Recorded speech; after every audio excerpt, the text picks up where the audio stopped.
Entry केली तेव्हापासून सांगितलं की कोणी हार पण द्यायचा नाही, फुल पण द्यायचं नाही, फटाकडे पण वाजायचं नाही. शेवटी आपण नुसता बीड जिल्हाच नाही तर महाराष्ट्र सगळा संकटात आणि या दुःखामध्ये डुबल्या. त्यामुळे शेवटी आपलंच लेकरू होतं. ते परक लेकरू मानायचं नाही आपण सगळ्यांना, आपल्या घरातलंच समजायचं.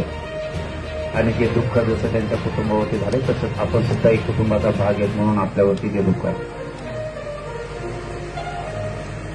आता त्यामध्ये सगळा समाज त्यांच्या पाठीशी आहे आणि तुम्ही पण काय काळजी करू नका. कोणाचा बाप जरी आला ना तरी ते मॅटर मी दबू देणार नाही.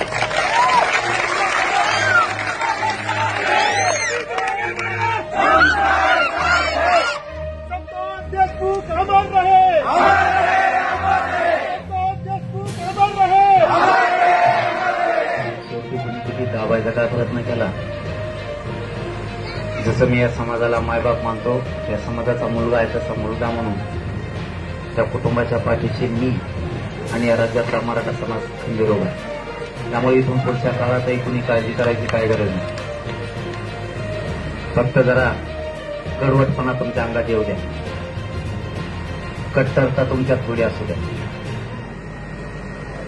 कारण अन्याय नुसतं सहन करण्यासाठी पण आपण नाहीये. जर आपले लेकरच संपणार असले तर जशात तशी उत्तर द्यायची वेळ आली तर ते सुद्धा द्यावं लागणार आहे. कोणी